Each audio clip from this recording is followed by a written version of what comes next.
Analisis kasus perlindungan konsumen. Perkenalkan, nama saya Indun Komariah dari kelas Ekonomi Syariah C. Langsung saja, saya mengambil sumber dari kompas.com, yaitu kebutuhan masker tinggi mengakibatkan penipuan hingga 11 juta rupiah. Langsung pada deskripsi kasus, yaitu seorang pelaku penipuan dengan modus penjualan masker melalui media sosial ditangkap polisi di Trenggalek, Jawa Timur, Senin 17 Februari 2020. Pelaku melakukan tindak kejahatan penipuan ini karena banyaknya permintaan masker akibat mewabahnya virus corona di luar negeri. Satu orang tersangka wanita yang ditangkap berinisial NL, warga Kabupaten Tulungagung ini, melalui Facebooknya, NL mengaku menjual masker dengan jumlah yang cukup banyak. Belakangan diketahui pelaku sama sekali tidak memiliki masker seperti yang ditawarkannya. Pelaku memanfaatkan situasi banyaknya permintaan masker akibat dampak virus corona yang terjadi di luar negeri. Pengungkapan kasus ini berawal atas laporan korban yang dirugikan oleh pelaku mencapai sekitar 11 juta lebih. Awalnya, korban mengetahui salah satu akun di Facebook menawarkan masker dan ia pun tertarik membeli dalam akun pelaku.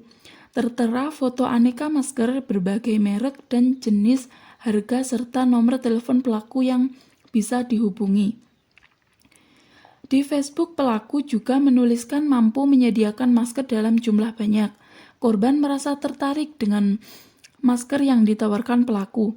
Ditambah iming-iming gratis 1 box setiap pembelian 2/20 box. Kemudian, komunikasi antar korban dan pelaku berlanjut ke aplikasi percakapan telepon genggam hingga akhirnya korban memesan masker sebanyak 400 kotak. Disepakati harga total yang dipesan oleh korban sebesar 24 juta dalam satu kotak berisi sekitar 50 lembar masker. Untuk kesepakatan awal, korban diminta transfer uang muka sebagai tanda jadi ke nomor rekening pribadi atas nama pelaku dan korban menyanggupi transfer sebesar 11 juta lebih. Sebelum barang dikirim, pelaku meminta korban agar transfer dengan separuh dari harga total sebagai pengikat tanda jadi sebesar 11,4 juta. Setelah masker yang dipesan tidak kunjung tiba sesuai jadwal yang diperkirakan, korban berupaya menghubungi pelaku melalui telepon genggam juga media sosial. Namun pelaku tidak merespon, justru semua akses komunikasi korban diblokir oleh pelaku hingga akhirnya korban melaporkan kejadian ini ke polisi. Dan hasil pemeriksaan sementara, pelaku baru pertama kali ini melakukan penipuan jual beli online tersebut. Adapun korban berencana akan mengirimkan masker yang dipesan dari pelaku ke luar negeri yang banyak membutuhkan masker seperti Hong Kong, Taiwan, serta Singapura. Dari tangan pelaku, polisi menyita barang bukti berupa sejumlah barang milik pelaku yang dibeli dari hasil kejahatan serta sejumlah uang tunai hasil transaksi sebanyak 8 juta. Polisi juga menyita sejumlah tangkapan layar percakapan antara korban dan juga pelaku yang berisi transaksi jual beli serta bukti transfer. Atas perbuatannya, pelaku diancam dengan hukuman paling lama 6 tahun penjara. Langsung pada analisis kasus. Dalam kasus tersebut dapat kita ketahui bahwa kasus tersebut telah membuat banyak pihak yang dirugikan dan melakukan penipuan serta melanggar peraturan yang telah ditentukan.